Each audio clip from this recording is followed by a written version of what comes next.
Trump प्रशासन की विदेश नीति एक बार फिर दुनिया के सामने बड़ी चिंता बनकर उभरी है, खासकर एशिया के लिए। अमेरिका की नई नीति अब कोऑपरेशन से ज्यादा कॉर्शन यानी दबाव और धमकी के रास्ते पर चलती दिख रही है। बात यही तक सीमित नहीं है। अब यह दबाव कुछ इस तरह का हो गया है जहां देशों को एक सीधी सी लाइन दी जा रही है, या तो अमेरिका के साथ रहो या भुगतो। ट्रंप ने अपने पहले भाषण में पनामा नहर को लेकर कहा कि अब इसे चीन से वापस लिया जाएगा।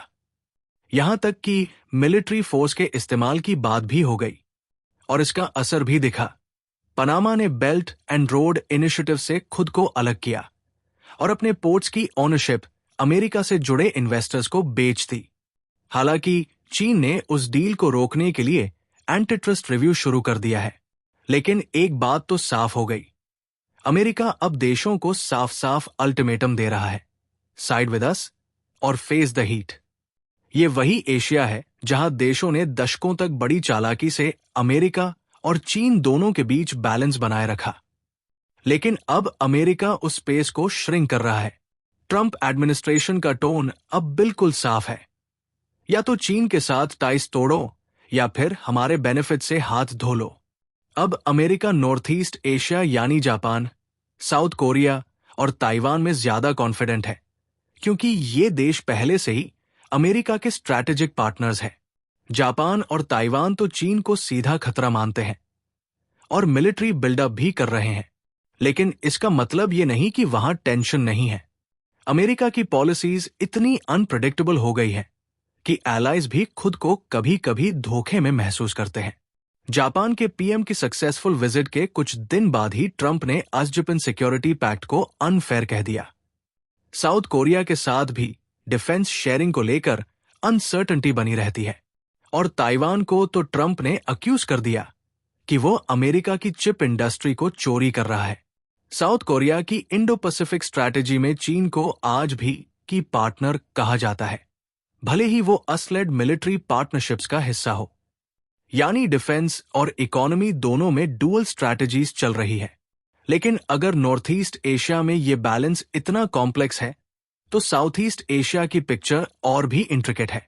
ये रीजन कॉलोनियल पास्ट और कोल्ड वॉर राइवलरीज से सीख चुका है कि किसी एक सुपर पावर से पूरा अलाइनमेंट करना खतरनाक हो सकता है। ASEAN का गठन भी इसी माइंडसेट से हुआ था। No interference, balanced diplomacy. South East Asia में भी अमेरिका के साथ डिफेंस कोऑपरेशन तो है, लेकिन इकोनॉमिक डिपेंडेंस आज भी चाइना के साथ ज्यादा है। एक एनुअल सर्वे में यह देखा गया कि साउथ ईस्ट एशिया की एलीट थिंकिंग 2024 में चीन की तरफ झुकी हुई थी, लेकिन 2025 में अमेरिका ने थोड़ी लीड हासिल की। 52% रिस्पोंडेंट्स ने कहा कि अगर चूज करना पड़े तो वो अमेरिका को चुनेंगे। लेकिन ये शिफ्ट शायद ट्रंप की फॉरेन पॉलिसी की वजह से नहीं, बल्कि साउथ चाइना सी में चीन की अग्रेसिव बिहेवियर के कारण हुआ है। लाओस जैसे देश, जिनका टेरिटोरियल इंटरेस्ट साउथ चाइना सी में नहीं भी है, वहां भी कंसर्न बढ़ गया है। ये बात साफ है कि रीजनल एंग्जाइटी अब चीन को लेकर भी है और अमेरिका को लेकर भी। सवाल यह है कि क्या साउथ ईस्ट एशिया अमेरिका के साथ पूरी तरह अलाइन करेगा? फिलीपींस के एग्जाम्पल को लें। EDCA अग्रीमेंट के तहत अमेरिका को उनके 4 और बेसेस दिए गए, लेकिन चाइना के साथ उनकी इकोनॉमी अब भी जुड़ी हुई है। फिलीपींस ओपनली कॉन्फ्लिक्ट नहीं चाहता और ह्यूमैनिटेरियन एड या डिजास्टर रिलीफ के नाम पर ही यूगस बेसिस को ऑफिशियली इस्तेमाल करने की बात करता है। वियतनाम की पॉलिसी भी काफी स्पष्ट है। 4 numbers, no alliances, no siding, no basis, no force. उन्होंने 2023 में यूजस के साथ रिलेशंस को कॉम्प्रिहेंसिव स्ट्रैटेजिक पार्टनरशिप तक जरूर बढ़ाया, लेकिन उनका अल्टीमेट कंसर्न है डोमेस्टिक स्टेबिलिटी और सर्वाइवल, जिसमें चीन का रोल भी है। थाईलैंड के साथ यूथ्स के टाइज तो पहले से ही वीक थे और वहां चाइना ने आर्म्स सप्लाई और इंफ्रास्ट्रक्चर में स्ट्रॉन्ग प्रेजेंस बना ली है। सिंगापुर, जो अमेरिका का सबसे बड़ा इकोनॉमिक और डिफेंस हब रहा है साउथ ईस्ट एशिया में, वो भी ताइवान कॉन्फ्लिक्ट जैसे सिनारियोज को नाइटमेयर मानता है। इन सब ऑब्जर्वेशन से एक बात निकलती है, कॉर्शन अलोन वोंट वर्क। कंट्रीज को फोर्स करके चूज करवाना मुश्किल है, क्योंकि उनकी इकोनॉमी, पॉलिटिक्स और जियोग्राफी डीपली एंटैंगल्ड है दोनों पावर्स के साथ।